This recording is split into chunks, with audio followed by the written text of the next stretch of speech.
What's the biggest bullet you've ever dodged? I had 2 job offers in different cities at the same time. The one I didn't take was offering more money, but I just didn't gel with the guy who would be my boss, and really liked the guy who would be my boss at the lower offer. The better offer was in a city I had always wanted to live in, for a company I admired, but something felt off, so I went with the lower offer. I ended up meeting my wife in the city of the lower offer. Meanwhile, the company that had given me the higher offer abruptly closed and laid off their entire staff with no severance, so if I had taken that I would have been stuck on the other side of the country with no job and no money.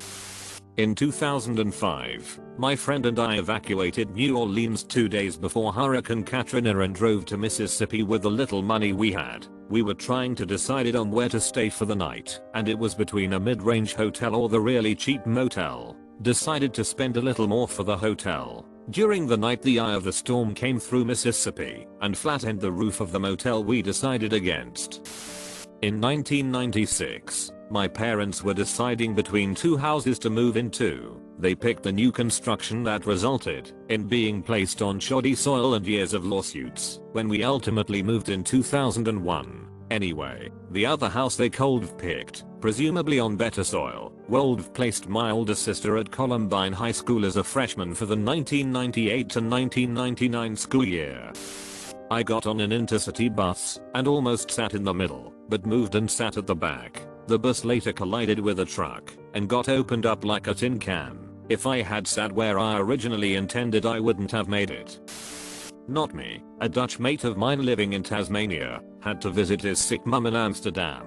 Booking his flight online, he said to his wife, "You know, I'm sick of flying Malaysian Airlines. The food is bad. The hostess are miserable. It'll cost more, but I'm booking with Singapore." So, instead of crashing on the MH17 flight, he was on a plane 40 kilometers ahead of it. I was out kayaking on a lake and several bullets whizzed by me. There was a distinct crack bus sound as it went by. I think some people were just out plinking in their backyard, adjacent to the lake, and didn't think a backstop was necessary. This also happened to me a few weeks later, when I was paddling on a small stream. Bullets whizzed by above the bank, just over my head. I don't think anyone knew I was there either time. Regardless, when you go out and shoot stuff, make sure there's a backstop. FFS. Also, I don't know how big the bullets were, so I'm unsure which was the biggest bullet dodged. Had a friend who asked if I wanted to move to CA with him and his family. I was 16 and thought it sounded fun. I didn't know at the time, but he was actually rescuing me from my insane mother and a not so happy home life. When you are abused, sometimes it is hard to know you are abused until you become an adult and gain a perspective. I shudder to think what would have happened to me if I had stayed there.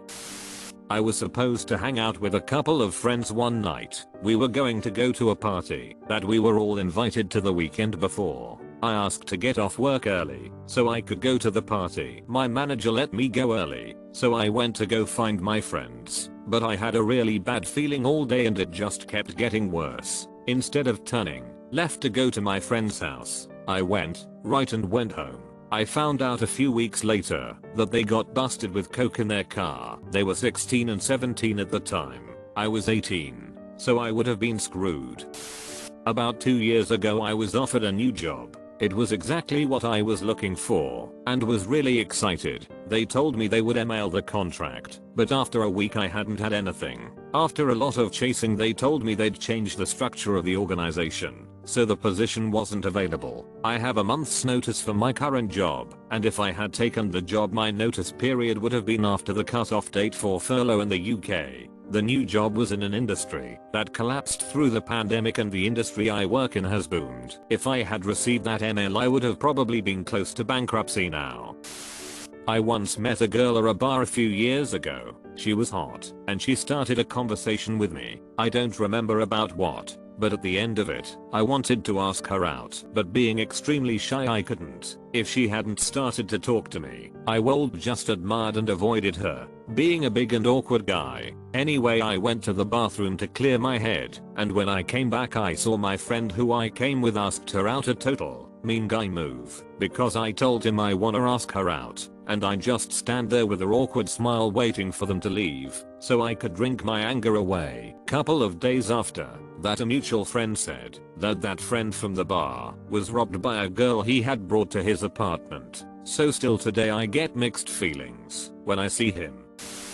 Got really intoxicated in the middle of winter in the mountains southwest of France. Decided to go home instead of sleeping it off. I was staying with some friends 1 kilometer away, so it wasn't a long walk. The friends I was staying with wanted to party a bit longer. 4 hours later, I dodged a bullet. When they checked to see if I was there instead of going straight to bed, they retraced their steps and found me in a ditch covered in snow and probably piss with my fly open across the street from where I left the party. 100% would have died of hypothermia since it was freezing and snowing, and I didn't wake up from that coma until the next day.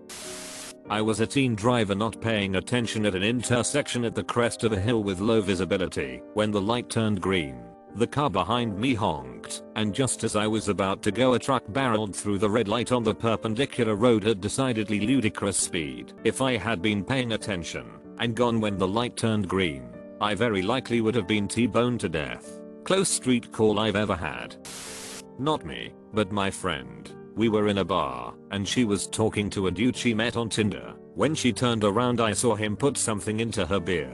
I walked up, pretended to stumble, and knocked it out of her hand. Apologized, told her I'd buy her next beer, and when we walked over to the bar I told her what he did. We left right after. Decided to grab a case of beer and play Mario Kart that night instead. I only tagged along because she asked me to, which I'm always perfectly happy to do. Glad I did. Was driving on a freeway in the right lane when there was a sudden traffic jam ahead. I slammed on my brakes and was about to swerve onto the shoulder when I noticed that I wasn't sure the semi behind me could stop, and I didn't know how long we actually had a shoulder. Construction was happening at the time. Made the decision to rear-end the car in front of me to stay off the shoulder. The truck went onto the shoulder, brakes squealing, and finally managed to stop when the back tires of their trailer were level with me. Good thing we weren't in a center lane, and that we happened to have a shoulder at that moment. As a bonus, I stopped in time and didn't hit the car in front of me after all, though I would have happily taken that hit, and hopefully only would have shook up the people in front of me, in place of literally being hit by a truck. My friend is giving me a ride to the bus station. We get pulled over by the police and I have several ounces of pot in my backpack. My friend has about $20 worth of pot in his underwear, which I had given him as payment for the ride. The cops give some bad excuse like failing to signal within 50 feet of an intersection, which was obviously a pretext. Cops ask for permission to search the car, and my scared friend gives consent. Like an idiot, cops tell us to exit the car. I grab my backpack, and we both get out of the car. One cop begins to search the car, while the other 2 cops prepare to start searching us. My mind is racing. What can I do to get out of this? This could put me in jail for a long time. Out of desperation, I ask the cop about to search me, a sergeant, if I was free to go, since I was only a passenger. It was the only thing I could think to ask. To my surprise, the sergeant hands me back my ID and says I'm free to go. I later realized that at that point,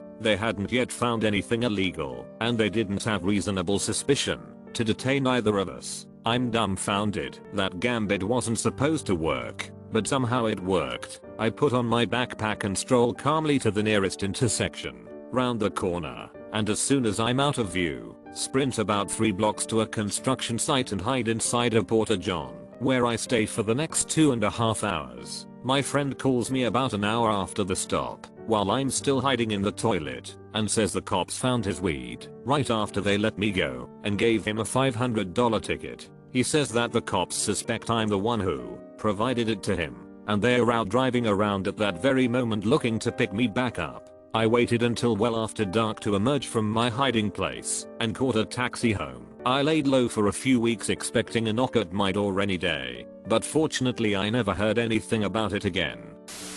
One that's 100% my fault, and I'm not proud of. I once spent an evening drinking a bit too much and had to get up the next day and drive to a business meeting. For those that don't know, it's entirely possible to go to bed drunk, wake up the next morning, and still be well above the limit, even though you feel fine. Anyway, I'm in the car waiting at a traffic light and fiddling with my phone. That won't connect to the Bluetooth. The car in front of me moves. I move with it, but I didn't notice the car stopping because of phone fiddling, and I would have ran into the back of it if it hadn't been for my car's automatic brakes kicking in. If the auto brakes hadn't avoided that accident, I probably would have lost my license, maybe even my job, and who knows what else. Nowadays I don't drink during the week, or if I know I have to drive in the morning, and I no longer use my phone in the car, not even at the traffic light. I matched with a guy on Tinder who played for the Atlanta Falcons. He was really charming and seemed nice. He asked me to fly down to Atlantic City for Memorial Day weekend. Said he would pay for everything, airfare, hotel, food, etc. But I had never met him before, and he refused to give me his phone number. I was uncomfortable flying to meet a stranger, so I told him no. 2 weeks later he was on the news for kicking his girlfriend's dog. This one just materialized yesterday. Actually, about a year ago at my job I was offered to switch from my current team, where I was established for a few years, had seniority, etc., for a new department that just started to kick it off. Right processes. Basically start from square one. A lot more work for the same amount of pay. I figured why not and went. Yesterday they announced that they just closed the physical HQ office for my old department, and everyone in that entire part of the company would have to either move to one of 14 random states that we can't pick. It's chosen basically by a roulette wheel for where you're going, to a local office, or they're going to be fired on June 22nd. Thankfully, since I'm part of the new department, I wasn't included in that mandate. Met a girl on a dating app in college. Wasn't super attracted to her, but she was cool, successful and owned her own house. We talked for like 6 hours one evening. I worked evenings, 4 PM to 12 AM, and the next day I didn't have class, so I slept until like 11 AM. I woke up to like 5 missed calls and 10 text messages, both SMS and IM, in varying degrees of anger and sadness, mainly asking me what she did wrong and why I'm already ignoring her. I apologized and told her my work schedule, to which she apologized. Then she immediately starts trying to make plans for a date the next night. I just couldn't get over how obnoxiously pushy and clingy she already was. After not even 24 hours of getting to know me, I noped out and was glad this had happened early and not later on.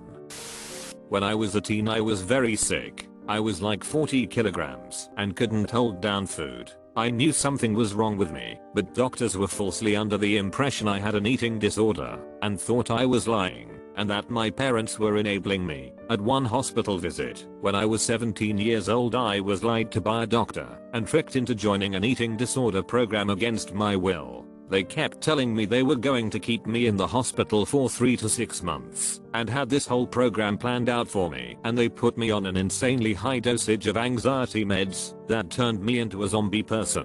They were not telling me parents much info though. My mom actually caught them having secret convos about me they didn't want her to hear. We were starting to get vibes they might forcibly take me away from my parents, so I made up an excuse to leave the hospital and said I would be back in a couple days, but never did go back. I waited a very hard year alone with no treatment until I turned 18, when I was legally an adult and couldn't be kidnapped lol, and then I felt safe enough to try to give medical treatment another try. Finally found out I had lupus the whole time. It freaks me out to think about what would have happened to me if I had been forced into eating disorder treatment for years for no reason and gotten zero treatment for the pretty dangerous disease they were so sure I didn't have lol. Everyone had good intentions and doctors save so many lives. They are often really good people, but I hate that people like me slip through the cracks and almost die sometimes, haha.